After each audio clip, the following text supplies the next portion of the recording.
Okay, everyone, I'm very excited for today's video. We're going into my clinic. We're going to treat an over 50-year-old patient with a CO2 laser. You asked for this video, and it's great. Why? It's because a lot of the concepts I'm going to talk you through with this patient also apply to RF microneedling, RF, other lasers, and all these procedures you asked me about. I'll walk you through it. We're talking about specifically CO2, but it applies to everything else. Facial fat loss, will it cause that? Why is CO2 laser often done with facelifts at the same time? We're going to talk about lip lines, eye lines, old school lasers, how I used to do CO2 over 20 years ago with full ablative versus today. Do you need a blepharoplasty? Can this replace upper eyelid surgery that all of you want? I'm also going to talk about disasters to avoid and how you find your best provider for these. Of course, we'll go through cost. Let's dive right into this video. I'm excited. You'll have a ton of information here. Let's go. Okay, so we're doing a CO2 laser here.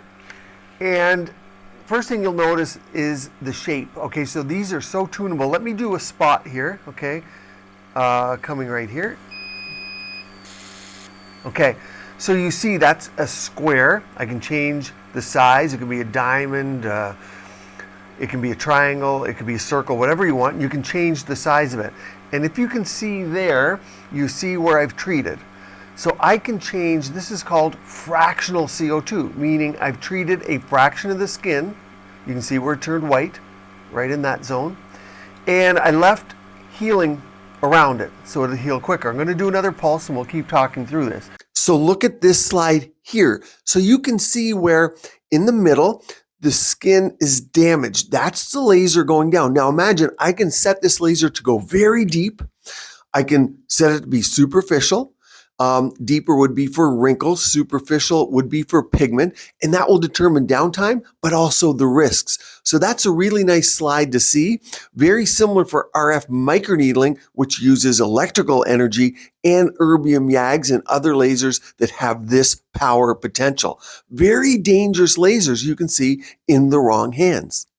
But you can see that, and I can overlap a little bit because I have baby settings here. This is more like a CO2 peel. This is for brown spots. I have it set up not for skin tightening. We'll do a couple more as I talk you through this, but you can see I used to do full ablative, meaning we would treat the whole skin quite deep. I'm only at 15 watts, so I can change the wattage, the amount of coverage. I think I'm at about 48% coverage here, so 52% is not treated. And I'm very superficial. Now we're at the jawline here. A lot of people get fillers there and they'll ask me, hey, will it dissolve my fillers? No, this is not going deep enough to dissolve the filler. And the heat is not enough to do that. And keep in mind, jawline fillers and particularly cheek in that area, temple, those are periosteal injections. Those are near the bone. Not quite periosteal, of course, that's right. The periosteum's tender, it's painful, but it's at the level of the bone, which is often the safer level too. But you can do this after fillers if you've had them done. Skin boosters, you're going to want to wait about 2 to 3 weeks after to get this procedure. And it's better to do CO2s and lasers before your skin boosters. Or you're going to wait, like I said, about a month or two. There's pros and cons because the skin boosters also help your healthy milieu, signals, growth factors, your own secretomes to set yourself up for healing. So you can make a case either way, but you have to separate them by that time frame. And people like to watch this. It's quite a satisfying procedure to do. And you can be in a scatter mode. So that means that you're scattering the treated areas. So I'm going to come underneath so we can all see here. And if I overlap at these settings, it's not a big deal. But you can see the treated area through here to get the brown spots. Now I see more of a brown spot here. Because I'm at these settings, I'll go again. Let's get rid of that brown spot. You can see that this tool, I can use it to cut through her skin. The CO2 laser, I could make a cut with it. So how you get a good result is by having a great provider. It's not the tool. Here we go. Now, one of the most common questions I'll get asked is, how often do I need a CO2? And this is such a key point. How much sun are you getting? How much are you drinking? How much are you sleeping? What's your diet and food like? Are you eating well? Are you gaining or losing weight? Are your hormones plummeting? So if those things are happening, you're going to need one a year, one every year and a half. But if you follow all my guidelines, you do your at-home treatments, then you can really reduce your need. This person had one, was what I say, 15, 20 years ago. So if you do your home care, on average, every 3 to 4 years, I would say. Those living in places like Florida or California where you're getting the sunlight anyway, and I like sunlight, you need vitamin D, but you're getting it in the car. It's hard to avoid it, even if you're wearing sunscreen and blocking it with hats and gloves. Those people are going to do them more frequently. But remember, you do not want to go out in the sun after this procedure. And if it's deeper, even for 3 to 4 weeks, what we're doing today at that level, you're okay to go out in the sun with sunscreen after about 5 to 7 days. This is 10,600 nanometers, and you do need a good one. But most important is the brain of the operator, because I can adjust the settings to do great things, or I can adjust them to be harmful. Now, if you do a full ablative, it's a 6-week recovery. A lot of people get acne, and you need to follow great post-care. Something like this, she'll be red for a few days, she'll take care of it, and then she can go about putting on makeup even in 48 hours for the settings I'm using. And you can just see, doesn't matter the distance I am from the skin because of the type of laser we're doing. We can spit this laser out from distance and still get it. And we can go back and do deeper wrinkle ones with this superficial one. In fact, Luminous has a active FX. This is not a Luminous, this is a prototype. But Luminous has an active FX and a deep FX, so you do 2 layers with that one. So why am I saying this? Because she might say, I only have downtime available of a few days. Then this is what this is going to be, like a laser peel. She might say, let's come on in through a treat here. She might say, I have downtime of 3 weeks right now. And I'll do a very different treatment for her. Now, what's the best age to get this at? Well, I treat, of course, if there's acne scarring or scars, you can use this treatment for those in their 20s, no problem. But in general, for facial rejuvenation, think over 35. Now, some people get a ton of sun damage and they're going to want it earlier. And the earlier you do things, if you have skin damage, kind of the better, because it sets you up for better cellular function, something we're studying, MMPs, matrix metalloproteinases. Not to get complex in this video, but it makes a healthy milieu of growth factors and signals around your face. Some biostimulators do that too. That's for another day. This patient, in fact, had a CO2 laser at the age of 35, so about 20 years ago. What does something like this cost? And you guys, of course, as always, comment below what you want to ask me. This is something I've done for over 25 years, CO2 laser, and I've owned 4 or 5 different ones. But this laser peel, you might be able to find them for $500 to $800. Full, deep, and superficial, anywhere from $2,500 to $5,000. And it's the most common laser done after a facelift. The reason is because facelifts don't do anything for lip volume. They don't do anything for bone structure. They don't do anything for fine lines, brown spots, reds. So combining things with a facelift, and when you go to deeper layers, there's zero anesthesia here. I hate using topical because people break out from it. I'm going to tilt you this way as we keep going. But you can use nerve blocks. While people are recovering from facelifts, obviously it's a great time to do CO2 because they don't feel anything. And you can also just do topical. But again, topical kind of gets messy, but it is good. It does help. This is almost no pain. What would you not want to use on your skin after this treatment? Thicker, comedogenic type of oils like coconut oil. If you're a face oil person, after the first week of healing for most people, think lighter face oils. Those are inexpensive. Also lipofilling creams. Those type of products give a little bit of volume that really looks good and gives a filter-like effect after these type of procedures. So this is a classic area where we'll come back and do some deeper settings for lines around the eyes. A lot of people think or ask, hey, CO2 laser, is it like a facelift? No, it's not. You can see here, I'm just doing pigment. It's really good for tightening lines like this, but it's not, I'm gonna come under here, it's not a sag treater.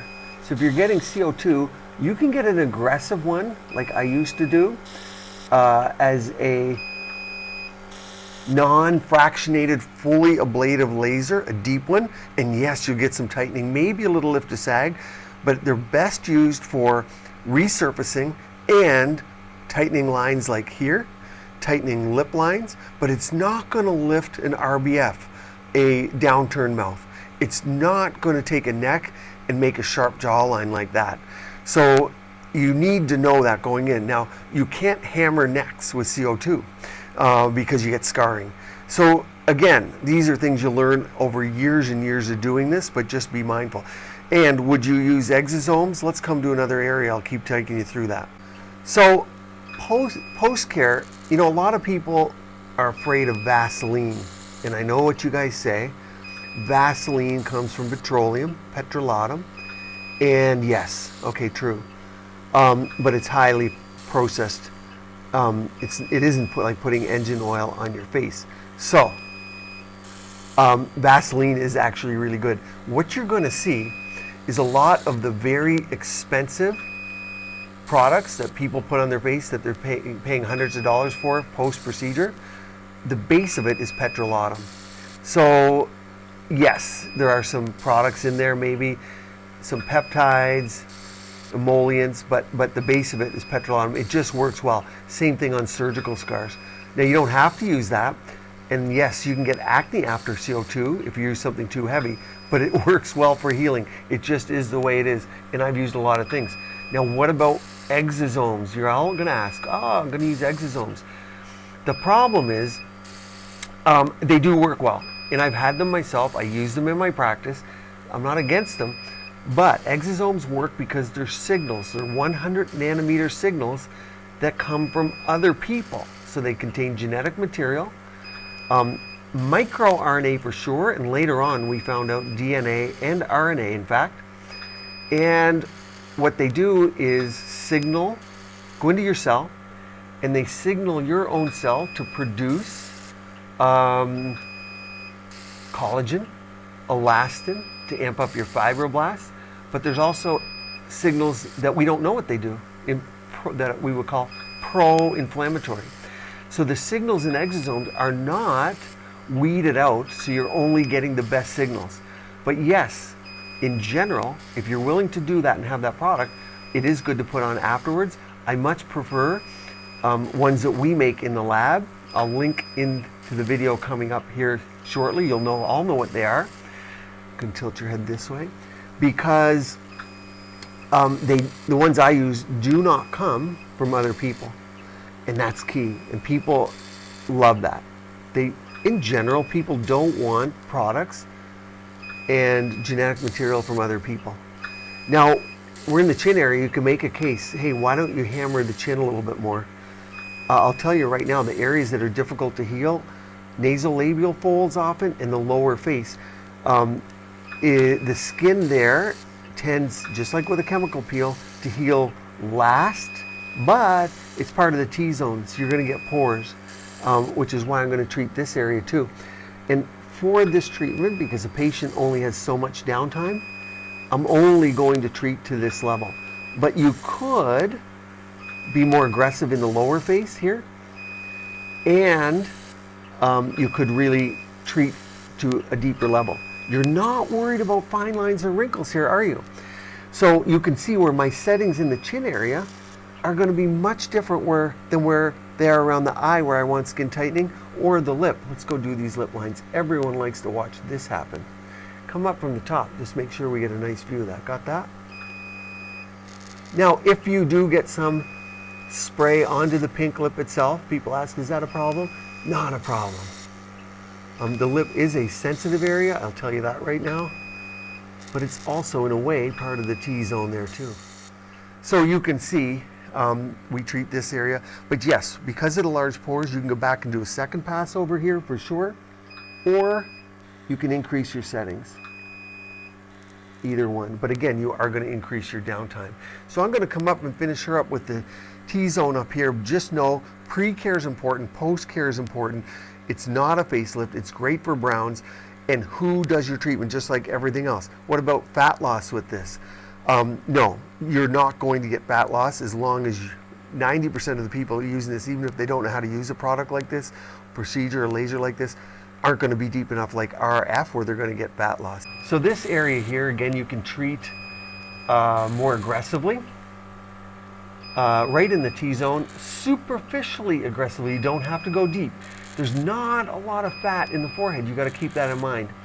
So foreheads don't have a lot of fat, and they don't have a lot of superficial lines and wrinkles like around the eye. So your settings are going to be much different in the forehead for me than they are where I'm getting fine lines or lip lines, where I'm going to go deeper and more aggressively. And I want to come right over here. Now CO2, it is important to protect the eyes. And so that we do have internal shields if people are also doing the lids. Is it a blepharoplasty? No. If you have a lot of loose skin, a bleph is going to be better for you than doing CO2. But yes, a couple of aggressive CO2s, because the eyelid heals pretty nicely, does rejuvenate the area. You do get some skin tightening, and then you do need internal shields to get those kind of results. So you want to keep that in mind. And again, you want to also treat aggressively where, if this person was a car driver, then this side is going to have more brown spots. If they're a passenger, they're going to have more brown spots here. I'm looking at that because you want the face to be symmetric. And a symmetric face is not necessary, but whenever we're doing treatments, we take it towards symmetry versus away from symmetry. So it's always in our mind, symmetries, even though we're not going to perseverate on symmetry. And again, I can overlap several here because we're on very light settings. Let's do this side. People love smooth foreheads, especially females. They like to wear their hair up. And why not use less Botox and toxin? Because remember, if you Botox the forehead, you can, what? Droop, right? You droop the eyes. So if you can use lasers on the forehead, RF on the forehead safely, chemical peels on the forehead, great skincare, it's way better than putting Botox and Botox-like products in the forehead. And where is it that you can't put Botox? It's right above the brow here. Where do you often get a line? Right above the brow, often because of that reason. So it's important to treat this area because it saves the patient a lot of money in the long term. One thing to notice here, if you notice how it lays the pattern down, it doesn't lay it down in a sheet. It's erratic so that you don't heat one place. Watch it. See how it's a uniform pattern, but it's also not putting each dot next to each one. And that's another innovation that we didn't have 25 years ago. So watch it here, watch it go down. And you see it scatters around, even though it's a uniform. I don't have it on scatter mode, it's uniform. However, it doesn't lay each dot next to each other or all at once, because that would be too much heat, and then you increase your risk of PIH, post-inflammatory hyperpigmentation. So stay tuned here, keep your skin and body beautiful, healthy, and vibrant. That's CO2.